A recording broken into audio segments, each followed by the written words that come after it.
The police officer was ticketing the black man when she said, "If you weren't married, I'd give you my number." Officer Jennifer Walsh's condescending smile sent a chill down Daniel Thompson's spine as she handed back his driver's license along with a $300 ticket. At 34, an aerospace engineer with a degree from MIT and owner of a technology consulting firm that brought in millions, Daniel never imagined he would be reduced to an object of racial fetishism on a random Tuesday afternoon. "Excuse me, what?" Daniel asked, still processing the words he had just heard. Jennifer leaned against the BMW's window, her eyes deliberately scanning the interior of the car before settling on his face.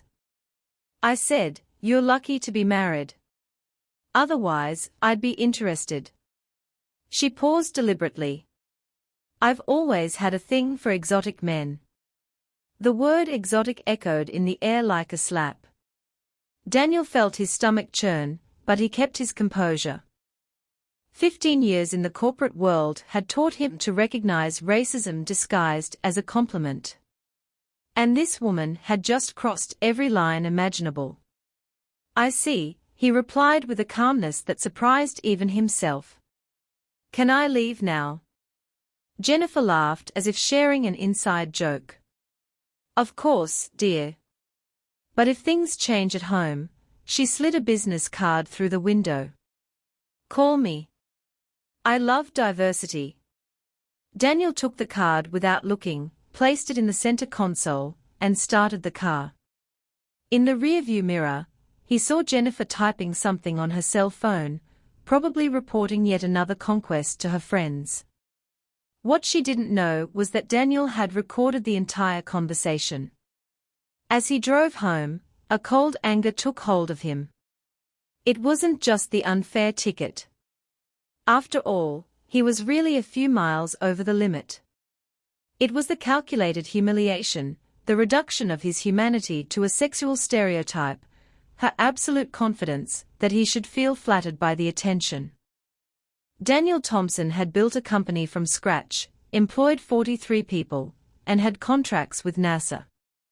But to Officer Walsh, he was just another black man who should be grateful for a white woman's attention. When he got home, his wife Monica immediately sensed that something was wrong. "What happened?" "Nothing I can't handle," Daniel replied, kissing her on the forehead. In 15 years of marriage, Monica had learned to read that tone of voice. It meant her husband was about to do something that would change everything. That night, Daniel couldn't sleep. He stayed awake browsing social media, discovering that Officer Walsh had a long history of questionable behavior with black men during police stops. Several similar reports, always filed away, always ignored. But this time would be different. Daniel smiled in the dark as he planned something Walsh would never forget. If you're enjoying this story of justice, and want to find out how a simple moment of humiliation became the catalyst for a lesson no one would ever forget, be sure to subscribe to the channel. Over the next 3 days, Daniel discovered that Jennifer Walsh's card was not just an impulsive gesture. It was part of a systematic and disgusting pattern. Monica noticed the change in her husband's behavior on Thursday night. "You've barely touched your food. What's going on?" Daniel hesitated, then showed her the card Jennifer had slipped through the window. "A police officer gave me this during a traffic stop. She said she has a thing for exotic men." Monica's face contorted in disgust. "You're joking." "I wish I was."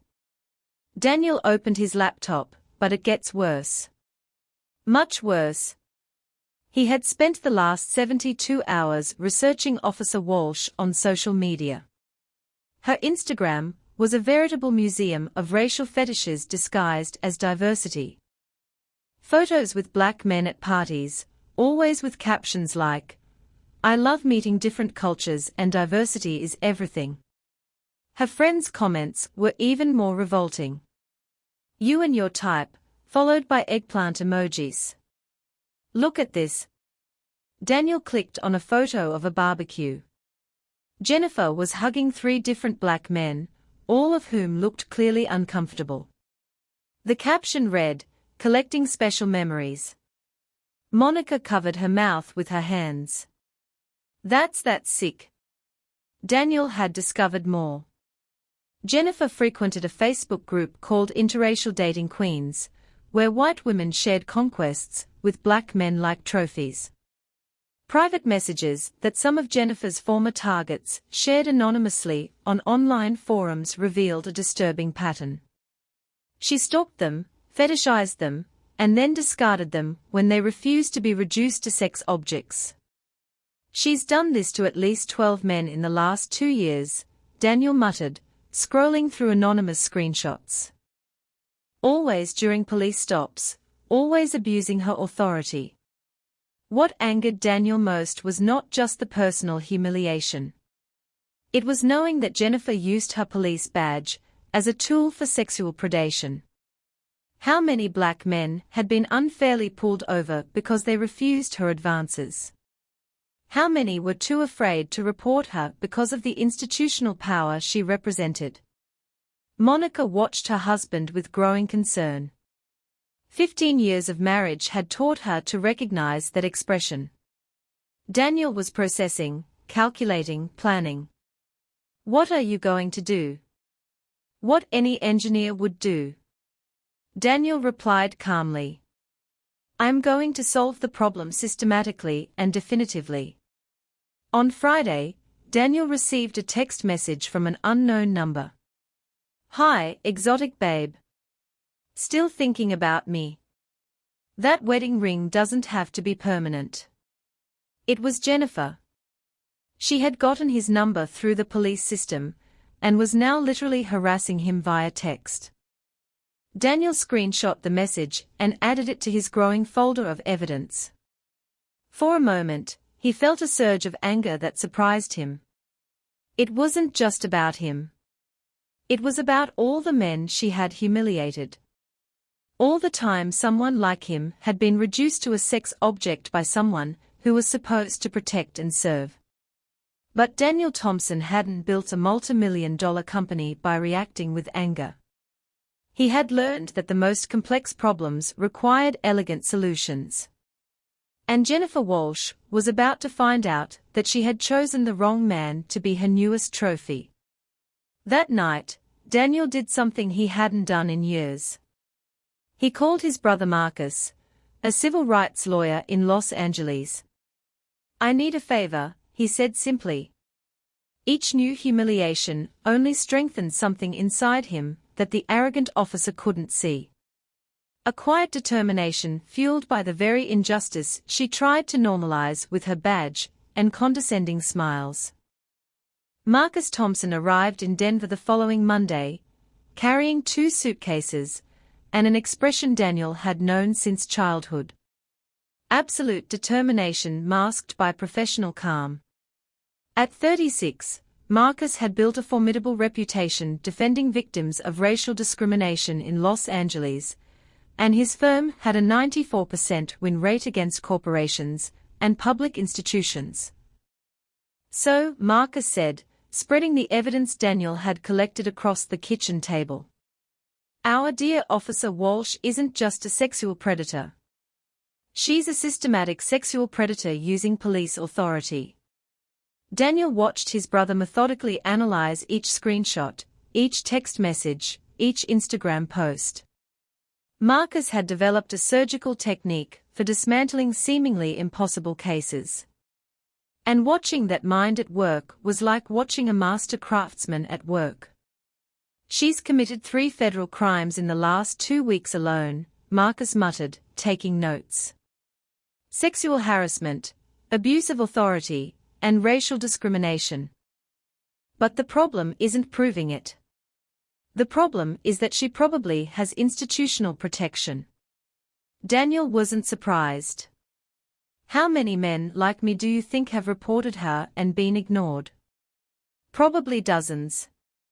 Marcus picked up his cell phone and started dialing. But this time will be different. You've documented everything. You have the resources to fight.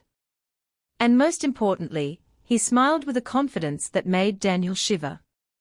You have a brother who has spent his entire career destroying people like her. While Marcus made the first of many strategic calls, Daniel received another message from Jennifer. I thought you'd be more fun. Crying face. Men like you are usually more responsive. What a shame. The phrase men like you echoed in Daniel's mind like a poisonous echo. Jennifer was literally categorizing him by race, reducing him to a sexual stereotype that existed only in her sick mind. Marcus. Daniel showed him the message. She really believes that every black man should be flattered by her attention. Marcus paused the call and read the message. His expression hardened. Screenshot now. And give me her number. Why? Because, Marcus said with a dangerous smile.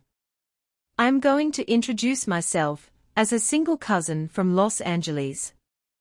We are going to give her exactly what she thinks she wants. Over the next 48 hours, Marcus conducted what he called Operation Honeypot.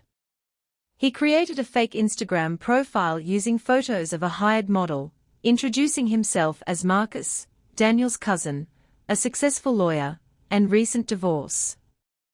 Jennifer took the bait with a veracity that surprised even Marcus. The messages she sent to the fake profile were pornographic, racist, and completely incriminating. She spoke openly about her collection of black men, shared intimate photos that other men had sent her, a federal crime, and even offered special encounters in exchange for favors during police stops. Jesus Christ, Monica whispered, reading the messages over Daniel's shoulder. She's literally offering sex in exchange for police corruption schemes. Even better, Marcus said, printing everything out. She just documented an entire network of corruption. Look at the names she mentions. 3 other police officers, 2 supervisors, and a municipal judge. Daniel realized they had stumbled upon something much bigger than individual harassment. Jennifer Walsh was just the tip of an iceberg of systematic corruption that used racial fetishization as a tool of power.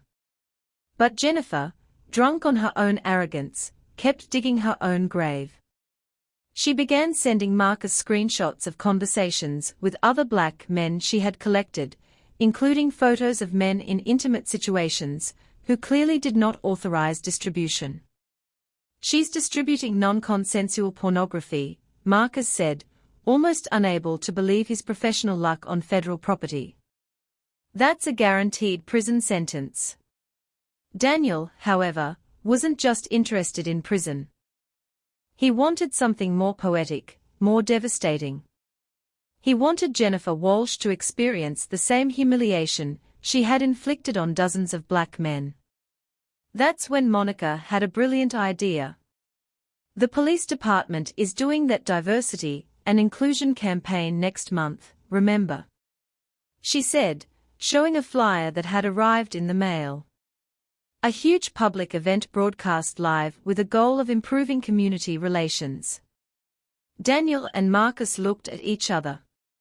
The same thought had occurred to both of them simultaneously. How much time do we have? Marcus asked. 3 weeks, Monica replied. Marcus smiled. More than enough time to prepare a presentation that the whole city will never forget. Over the next few days, Daniel noticed that Jennifer was becoming more aggressive and desperate. Her messages oscillated between predatory seduction and veiled threats. She had clearly interpreted his silence as resistance that needed to be broken. You know I can make your life very difficult, right, sweetie? A message arrived on Thursday. Police officers have many ways of finding people we are interested in. It was exactly the kind of threat Marcus had been waiting for. Perfect, he said, screenshotting the message. Now she's crossed from harassment to criminal intimidation using police authority. Any judge in the country would convict her on that alone. Daniel, however, knew that a criminal conviction would not be enough. Jennifer Walsh needed to be exposed publicly in a way that would show the entire community the kind of predator who walked the streets with a badge and a gun. It was when Marcus showed him the final schedule that Daniel realized his brother had turned Jennifer Walsh's own arrogance into the tool of her destruction, and that in exactly 17 days, that woman would discover she had picked the wrong victims. The Denver Municipal Theater was packed for the event. Diversity and inclusion, building bridges in our community. 300 people, including local officials, community leaders, and the entire police department leadership, watched the live broadcast that would reach over 50,000 views online. Jennifer Walsh was beaming in the front row, wearing her most impeccable uniform. She had volunteered to be one of the keynote speakers, eager to talk about positive relationships between police officers and diverse communities. What she didn't know was that Daniel Thompson was sitting discreetly in the fifth row with Marcus at his side and a black briefcase on his lap. "Ladies and gentlemen," announced Chief Peterson from the center microphone. "Our next speaker is Officer Jennifer Walsh, who has been instrumental in our efforts to reach out to Denver's black community." Jennifer took the stage with a confident smile, adjusted the microphone, and began, "It's a pleasure to be here today to talk about how we can build more intimate, closer relationships with all communities." Daniel noticed the Freudian slip and smiled. It was time. He stood up calmly and walked over to the audience question microphone. "Officer Walsh, I have a question about intimate relationships with the community." Jennifer froze as she recognized the voice. Her eyes found Daniel among the hundreds of faces. And for the first time in months, the condescending smile completely disappeared. Sorry, what was the question?" she stammered. "Could you comment on this message you sent me 3 weeks ago?" Daniel held up his cell phone, connecting it to the theater sound system. Jennifer's voice echoed through the speakers. "You know I can make your life very difficult, right, sweetie? Cops have many ways of finding people we are interested in." A murmur of shock rippled through the audience. Jennifer visibly paused, gripping the microphone tightly. That's out of context. Is it?" Marcus stood up, introducing himself. "Marcus Thompson, civil lawyer. Would you like me to provide more context?" The giant screen behind Jennifer lit up, showing screenshots of the dozens of messages she had sent to Daniel. Every word of racial fetishization, every predatory comment, every veiled threat was projected in bold letters for the whole city to see. "I love diversity," Daniel read aloud from one of the messages. "Exotic men are my weakness. Officer Walsh, is this part of your community relations training?" Jennifer tried to leave the stage, but Chief Peterson gestured for her to stay. The live stream continued, and the view count skyrocketed. 75,000, 80,000, 90,000 people watching her humiliation in real time. "But wait," Marcus continued, "there's more. Officer Walsh, could you explain this conversation with my cousin Marcus from Los Angeles?" The screen switched to the pornographic messages Jennifer had sent to the fake profile. The audience gasped collectively as they read the graphic descriptions of her collection of black men, the intimate photos she had distributed without consent, and most notably, her explicit offers of sexual favors in exchange for leniency during police stops. "Turn that off," Jennifer screamed, trying to reach the presentation controls, but it was too late. The internet had captured everything. Daniel took back the microphone. "Officers present, how many of you recognize the names mentioned in Officer Walsh's messages? Sergeant Davis, were you aware that your colleague was offering special favors to black men during police stops in exchange for privileged information?" Sergeant Davis sank into his chair, realizing that his own participation in the scheme had been exposed. 3 other officers began to discreetly leave the theater, but Daniel had anticipated this. "Oh, and for those of you trying to leave," Marcus announced calmly, "the FBI is waiting at the door. You are all under investigation for federal corruption."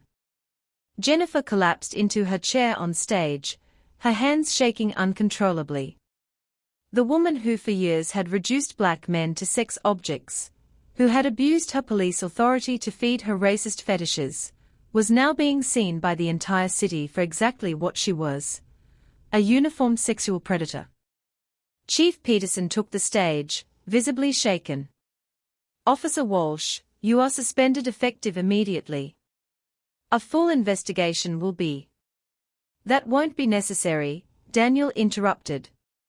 Marcus opened a folder and handed documents to the chief. "Here are copies of all the evidence already turned over to the FBI, the U.S. Attorney's Office, and the Civil Rights Commission. Officer Walsh and her accomplices will be criminally prosecuted for sexual harassment, abuse of authority, distribution of non-consensual pornography, racial discrimination, and police corruption." Jennifer finally found her voice, but only to whisper, "How could you? How could you?" Daniel approached the stage, his voice now audible throughout the theater. "Officer Walsh, for years you reduced men like me to racist sexual fantasies. You thought you could use your badge to intimidate us, objectify us, collect us like trophies, but you made a fatal mistake." He paused, allowing the silence of the theater to amplify his next words. "You picked the wrong victims." The screen behind Jennifer now displayed a list of the 12 black men she had harassed during police stops over the past 2 years. All had come forward as witnesses after Marcus' investigation. All willing to testify about the systematic pattern of sexual predation Jennifer had established. "Your badge no longer protects you," Daniel concluded. "And your fetishization of black men has just become criminal evidence in a federal court." Jennifer Walsh, the woman who for years had used her authority to degrade and humiliate black men, was now being carried out of the theater in tears, while 100,000 people watched her complete destruction online. As Jennifer was escorted away by the very colleague she had compromised, Daniel realized that true justice lay not only in public humiliation, it lay in the message that would echo far beyond that theater, that uniformed predators would finally face the consequences of their racial crimes. 6 months after what the press dubbed the municipal theater scandal, Daniel Thompson sat in his renovated office, looking out the 10th floor window at the city that now knew him as the man who had exposed the largest network of police corruption in Denver's history. The federal investigation had expanded far beyond Jennifer Walsh. 17 officers had been indicted, including 3 supervisors and Sergeant Davis himself. The municipal judge Jennifer had mentioned in her messages had been removed from office and now faced charges of illicit favoritism. But Jennifer's fate had been particularly poetic. Mr. Thompson, his new assistant, Rebecca, appeared at the door. "The CNN reporter is here for the interview." Daniel smiled. In the last few months, his company had grown 340%. Government contracts that had once been unimaginable now arrived weekly. NASA had expanded its agreement to include consulting on security systems, and 3 universities had invited him to speak on justice engineering, a term he had coined to describe the application of systematic thinking to the resolution of social injustices. But the most rewarding thing was not the financial success. It was knowing that Jennifer Walsh now worked as a salesperson in a department store after having been fired from the police force, criminally prosecuted, and becoming persona non grata in Denver. Her former collectibles had joined together in a class action lawsuit that resulted in $2.3 million in compensation distributed among the victims. Marcus had moved permanently to Denver, opening a law firm specializing in racial discrimination cases. The Thompson duo had become legendary in legal circles. The engineer who systematically documented injustices, and the lawyer who turned them into devastating victories in court. How does it feel to be called the man who reformed the Denver police? The CNN reporter asked, adjusting the microphone. Daniel laughed. I didn't reform anything. I just reverse-engineered institutional racism. Jennifer Walsh and her accomplices built a system of oppression so arrogant that they documented their own crimes. I just optimized the distribution of the evidence. What Daniel didn't mention in the interview was the call he had received the week before. Jennifer, desperate and bankrupt after the lawsuits, had tried to contact him asking for forgiveness and a second chance. The irony was delicious. The woman who had fetishized black men for years was now begging for mercy from one of the men she had tried to degrade. Daniel had listened silently to her sobs over the phone, then replied calmly, Jennifer, you spent years reducing men like me to sex objects. Now you're finding out what it's like to be reduced to the consequences of your own choices. It's not fetishization, it's justice. Monica watched her husband with growing pride. The man who had been humiliated on a random Tuesday afternoon had become the most respected civil rights advocate in Colorado. Universities invited him to speak.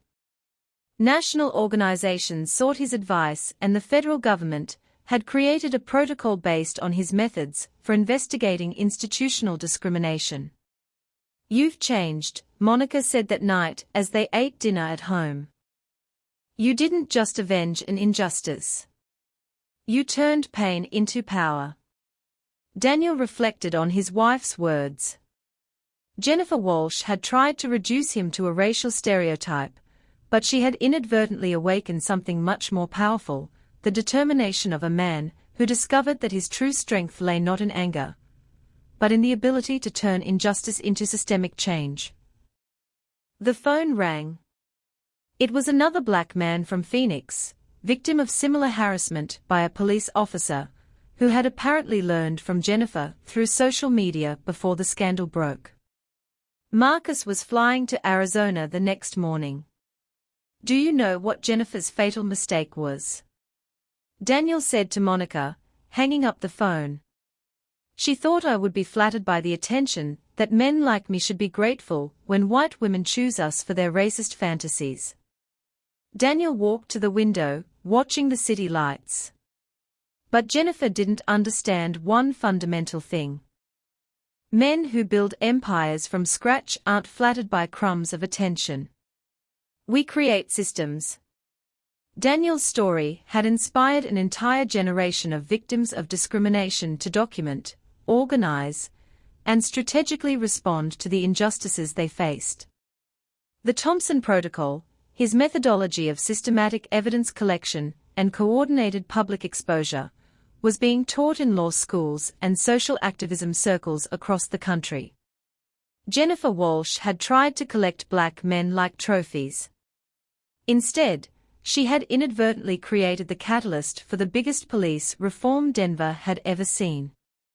17 careers destroyed, millions in damages paid, and an entire system forced to restructure.